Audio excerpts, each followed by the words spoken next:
Now is your chance to get your questions answered. I'm going to bring them up on the screen. So if you do want to join in our Facebook group, the link is over here on the screen. And I also have a free masterclass where you will find some really good way of how we automate our workflow and turbocharge our Google Ads. So that's about 15 minutes long, 15, 20 minutes long. So you can go on this URL and watch it for free. Okay. So let's go to the comments and questions. Hi, Mike. How are you? Hope you're keeping well and had a great weekend. Okay, the question is, can you use two different ad sets with the same audience and demo, but each with a different ad? Yeah, I guess so. So ad groups is what Google calls them. Ad sets is for Facebook, and I know you mean ad groups. So you can have multiple ad groups in a campaign with the same audience or demographics, but with a different ad. I wouldn't split test it that way. I would keep multiple. If you really want to split test, have multiple ads in that ad group, and you don't need to have different ad groups. Why? I'm just trying to understand your question. Can you use two different ad groups with the same audience or demographics? The answer is yes, but each with a different ad. Yeah, I wouldn't do that, to be honest with you. I would just put those two ads in the same ad group. There's no reason for it. You're just making more work for yourself, unless you want to split test using a different URL. You can't have different URLs in the same ad group. Got it? So if you got landing page 1 and landing page 2, with ad 1 goes to landing page 1, ad 2 goes to landing page 2, then you put them in two different ad groups. Hope that answers your question. Hi, I mean, how Performance Max works for lead generation. It works wonderfully well for lead gen as well as for e-commerce. You just need to give it a bit of time, let it run. Ideally, you will need to test it or run it for about 6 weeks and see what happens. And you will find that it is going to cannibalize all the other campaigns for sure. It takes all the credit for all the conversions. Everybody is getting the same results. But at the end of the day, if the performance of the account improves and it increases your conversions, lower down your CPA, increases your ROAS, then just keep increasing your budget to Performance Max and keep scaling it.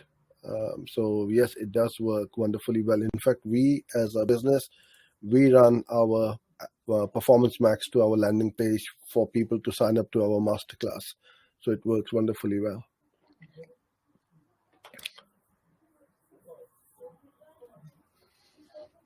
What do you mean by Google Ads automations in your courses and why it's a blank page?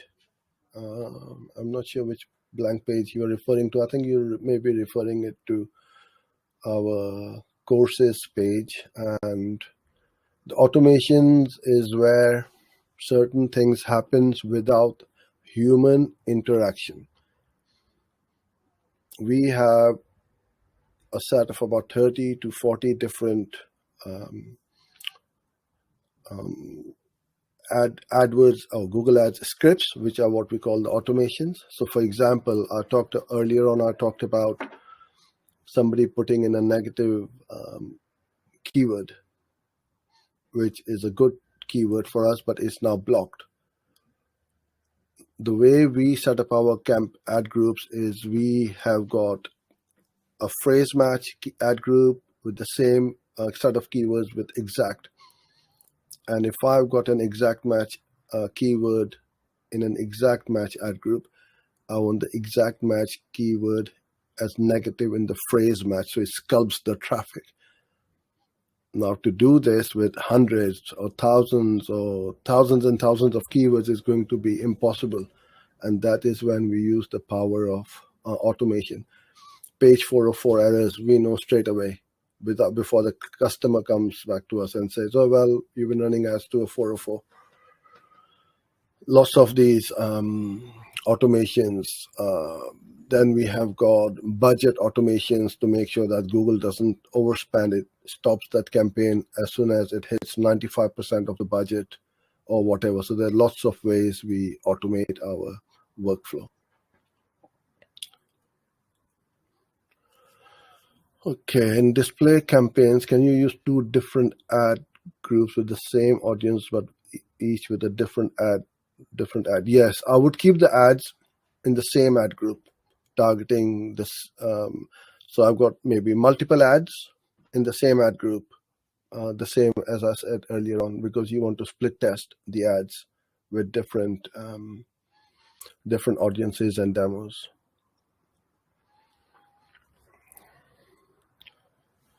What types of campaigns we should create for e-commerce in the advent of Performance Max? Well, Performance Max does everything. It does search, display, video, shopping, Gmail, everything. So what we also do is run other campaigns, brand campaigns, DSA campaigns, search campaigns. And I personally believe that all these signals help Performance Max, even though their ROI or ROAS may not be high on these other campaigns. It is kind of like a game of football. The striker scores the goal and gets the credit for the goal. Does that mean you don't play with the other 10 players? Just have the striker and he will just keep on scoring the goals? Not at all. You need those 10 players to pass the ball to the striker or to that player who will score the goal. It's a team effort, and Performance Max is working like this at the moment. I personally believe that it does take a huge amount of signals from all the other campaigns to help it optimize it, speed it up a bit more. And you got to remember, PMax is very new. I mean, going back 10, 12 years when the iPhone 1 came out and we were all like blown away. Wow, this is amazing. It can't get better than this. But looking back, it didn't do much at all. So I think in the next 2-3 years is going to be really exciting. I pretty much believe that the keywords will be taken away and it will all be audience-based marketing, which is good in a way, because Google, all this headache of negative keywords and mesh types and all that is going to go away. And then we can focus more on the creatives, because right now we need to do video ads, display ads, and so on, especially video, a lot of testing and retesting. So if that headache goes away, the keyword, I wouldn't be one bit fussed about it, as long as the campaigns keep on performing, and I know it will. The algorithm is getting better and better by the day. How do you filter keyword search term for? I'm not sure what your question is, Yuki. Can you please rephrase and send it again? How do you filter keyword search term for negative keywords, high traffic keyword, high converting keywords? How do you decide based on metrics? Well, that's very simple. Okay. Negative keywords. So any keyword which you don't want your ads to show for, you put them as negatives. So let's say if I'm selling iPhones and I don't sell Samsung or Android phones, those will be my negative keywords. It's fairly straightforward. High traffic keywords. You go into your data at the keyword level and see which one is getting the most traffic out. If one or two or few handful of keywords are eating up all your budget and not giving you that performance or the conversions, then you need to decide, shall I let it run or stop it because the other keywords aren't getting a look in? Or the other option is take those high traffic keywords, put them into their own campaigns and allocate a certain budget.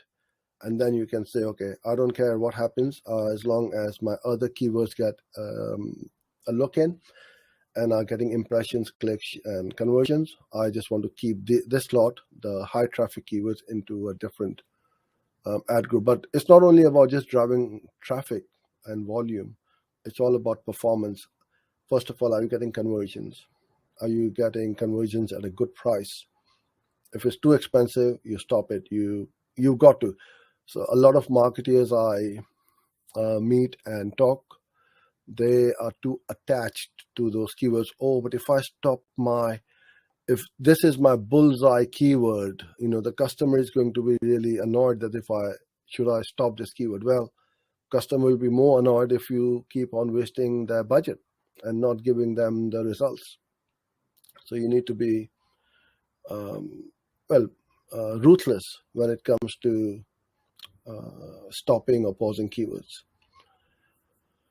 And high converting keywords, so keyword which has got the most conversions in your account, it is the best keyword. And that, again, I'm going to protect the most. I don't want to lose any impressions on it. I don't want to lose any clicks on it, right? So, or by budget. I don't want to be limited by budget. So what I would do is I would take that keyword or keywords which are high converting, put them in a separate campaign, and pretty much have unlimited budget on those, because as long as the client is happy and they can cope up with the amount of leads or sales you are sending through, keep scaling them up, my friend. So hope that helped. Okay, hi Chandan. I'm a beginner. I think that's what is the typo. Okay, I'm a beginner in Google Ads and I'm working on Google Ads since last month. Good. I'm confused about how I make client proposal in Google Ads. So what you are saying to me is, how do you send proposals? So you need to, first of all, get the leads so that the client is interested in your service. And then obviously we send out our proposals as well. So with the proposal, you introduce yourself, who you are, what you do, scope of work, your fees, any social proof.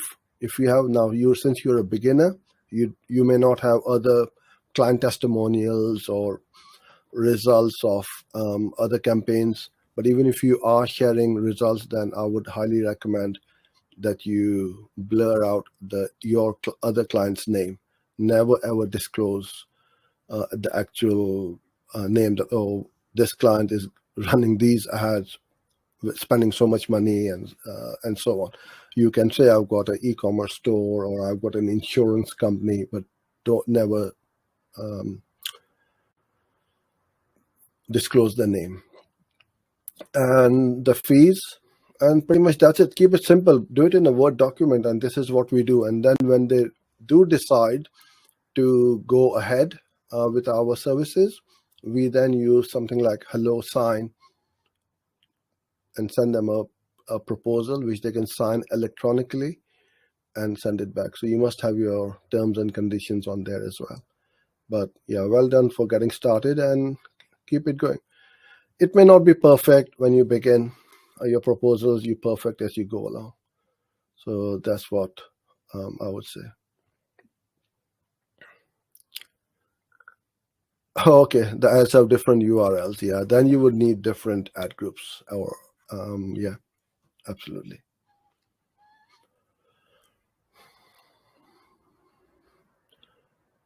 Do you hire Google Ads specialists in your agency? Should they be experts? I guess that's your question is. So we will hire, and we do hire specialists, and we are looking for them all the time. And if you have got certain expertise which you can show us, and then we can definitely have a conversation and see who you are, what you do, and what we require. So yeah, always get in touch. If you aren't even an expert, we also give training, and then we make you into an expert. And this is all comes down to workflows, that we have got some of the most sophisticated workflows out there, so that very little slips through the cracks.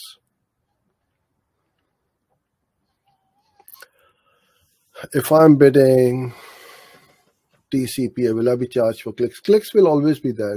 You will get an average CPC. You don't need to worry too much about the click cost, because at the end of the day, if you are running TCPA and you're telling Google, I want a lead or a sale for a certain amount of dollar, so that's your focus should be on that number only. That is why you are bidding on the target cost per acquisition and not target cost per click. That's the biggest difference.